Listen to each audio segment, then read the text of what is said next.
Hi YouTube, I'm making a video review of the Zmax 1 versus Zmax 2. I couldn't find any videos like this before I bought the Zmax 2, so I decided to make one. So here we go. This is the Zmax.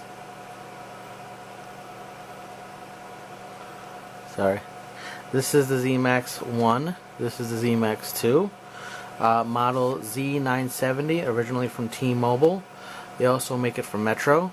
This one is carrier unlocked, so I can use it with Metro, T-Mobile, and I believe probably AT&T and any other GSM people, providers, carriers. This is the Zmax 2. The official model is the 955A. This is directly from ZTE. And this is carrier unlocked for any GSM. I threw in my T-Mobile SIM card and she worked without even having to do the APNs.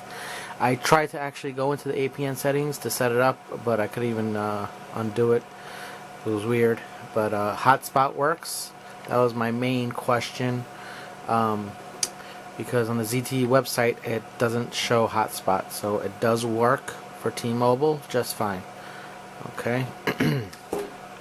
Android KitKat on this guy, which means you don't get some of the lollipop features.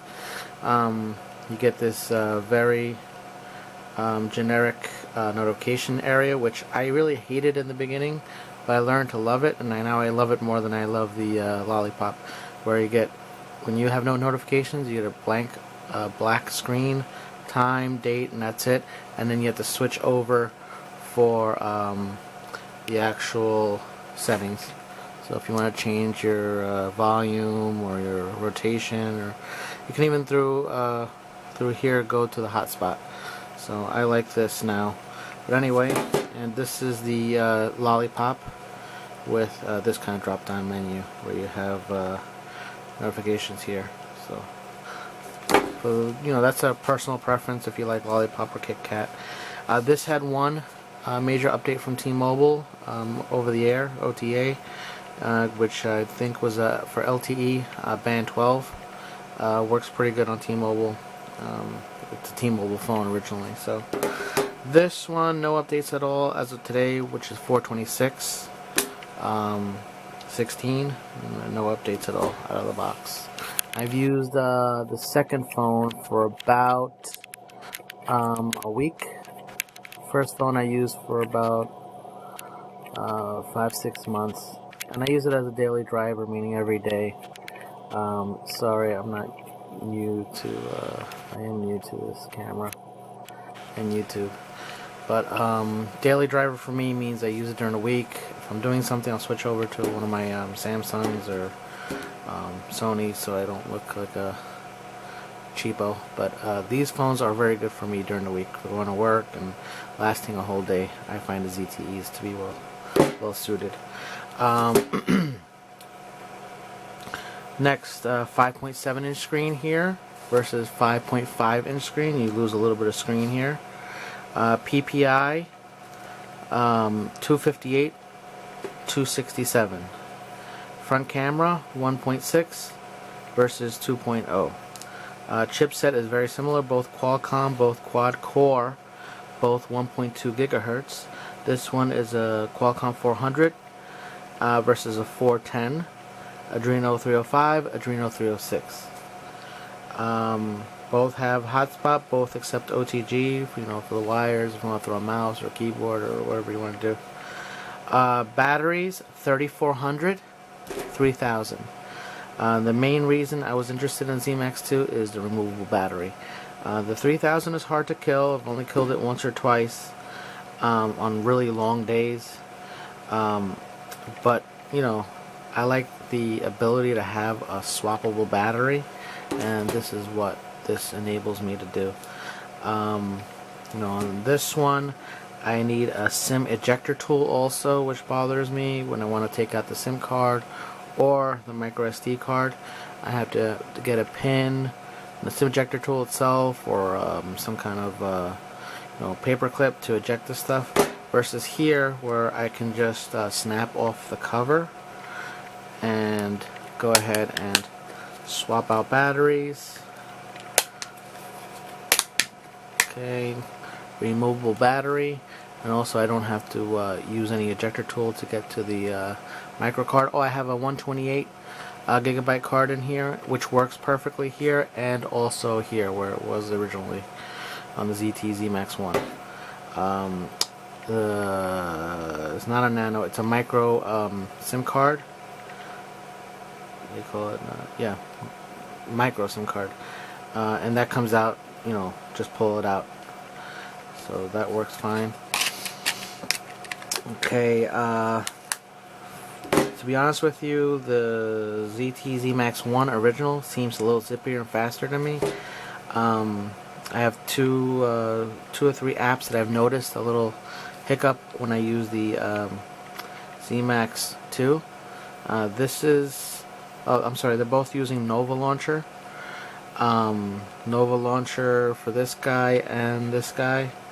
I didn't like the ZTE stuff that came with it, so I threw in the Nova Launcher. I'm just trying to get my news back. And I'm sorry. Anyway, for the apps, a few of them gave me hiccups here on the Zmax 2. Notably, my security camera apps, back and forth with them. They would hiccup, they'd stutter, they wouldn't load up. I only play one game that really has a lot of graphics, and that's The Simpsons, tapped out. It runs smoother here on the Zmax 1 than it does on the 2. Don't ask me why. Okay, but overall, this phone seems a little more reliable, works better on the T-Mobile network, and less hiccups, less stutter. The incoming call banner, I didn't expect to have it on KitKat, and I did expect it to have it preloaded on this Lollipop. It wasn't.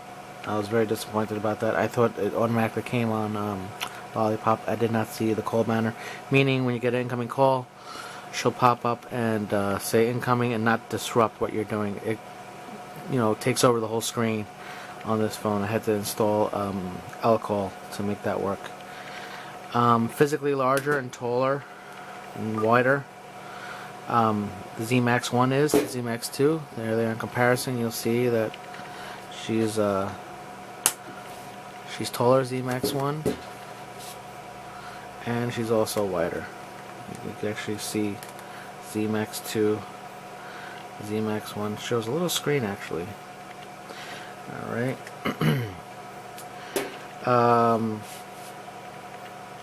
The navigation buttons. I love when navigation buttons are not on the screen.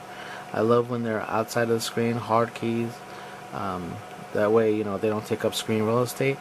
They're kind of archaic looking on the Zmax 1, where you got the back, the home, and the menu key here.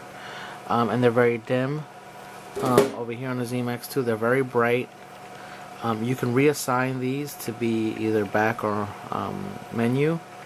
The two side guys. The home is a home, and that can be easily done on your settings. You go to navigation key, and you can have it be recent or back, however you like. Right, I have it as back for now. Okay, that's kind of cool, and they're brighter. Keys, heat. I'm sorry. Rarely gets warm. The Zmax 1, rarely. I have no issues with it. Heavy usage. Don't feel any heat. This guy, I'm not going to say it's HTC Amaze hot or BlackBerry Priv hot, but she'll get warm, especially if you're using GPS and the navigation and the hotspot at the same time. She'll get nice and warm, and she always stays a little warmer than the Zmax 1. Okay. Flashlight.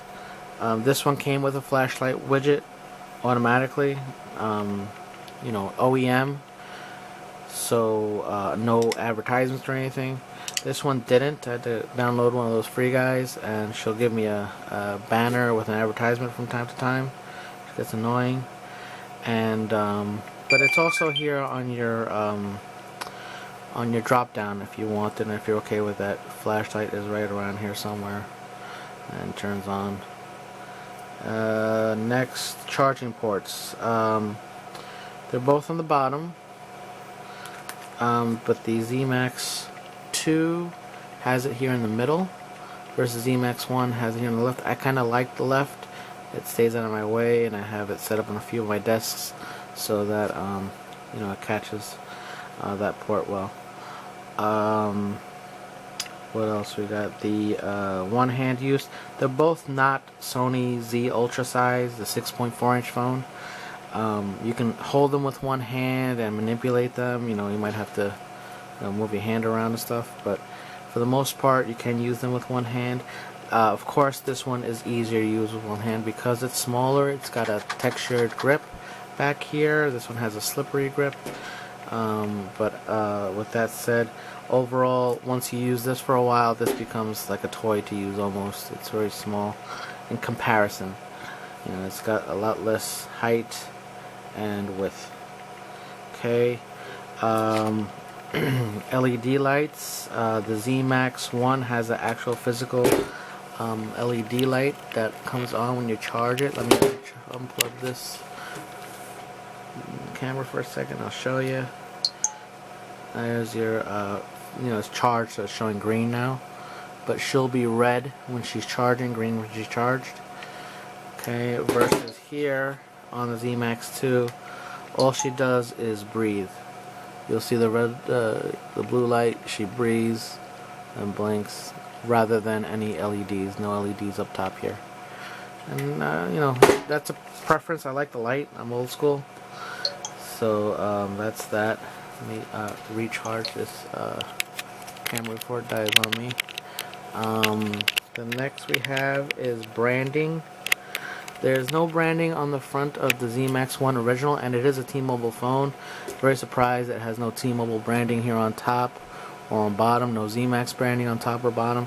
Only in the back, ZTE, and kind of fell off because I put a skin back here once upon a time, and when I peeled it off, the TE came off, so now it's, I guess, just a Z phone. But anyway, really no branding here. And the AT&T version of the Zmax 2 does have ZTE printed and blazed over here. Doesn't have it on the unlocked factory version for some reason, and I like that. And it just says ZTE back here. That's it. Alright, so I was happy about that. Power saving mode. This doesn't have a power saving mode. Not that it needs it, but it doesn't have one at all. No brightness, rotation, all the simple stuff, but no power saving mode. This does have a power saving mode. And there it is.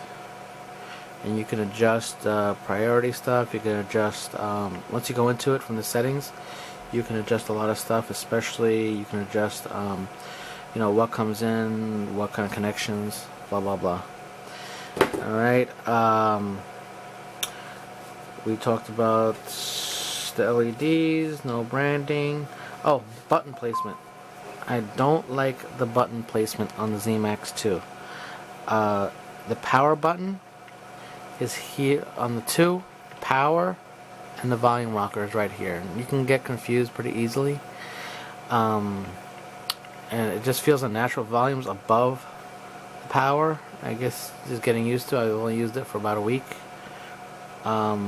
But the power was on the right here on the Zmax 1, and the volume over here, and I got used to that. I guess it's take getting used to, but it's just awkward to put them together like this. No power and then volume right there, kind of weird. The how it looks in public, this kind of looks big and gaudy, and like the bezels are big, so the phone itself is big because it's 5.7. This looks like a traditional, any modern Android phone basically. And I usually put covers on my phones. I like these like hybrid types that have the this like flat side to it, so they stand up by themselves, so you can't even tell what phone it is. This is good for like if you just want to be stay low key, and stands up pretty easily by itself. This guy too does the same thing. It's just the bezels are so big on the Zmax one that you know, you'll get people looking at it just because you're pulling something in your pocket that's like a mini tablet, and you'll see that she'll make the Zmax 2 disappear because she's so much bigger. Both with, you know, same brand cases. You know. So that's basically my review. I hope you liked it. I'm going to keep using the Zmax 2 because, you know, if it weren't for the removable battery and how difficult it is to get the SIM card and micro SD card out of Zmax 1, I would have kept using it. But the Zmax 2 offers me that the ability to pop off the case, back off the back cover rather, and change out batteries, and you know, switch phones at ease. You know, very easily, just pulling out the SIM card, micro card, and slipping into another phone as needed. Okay, thanks. Have a good day.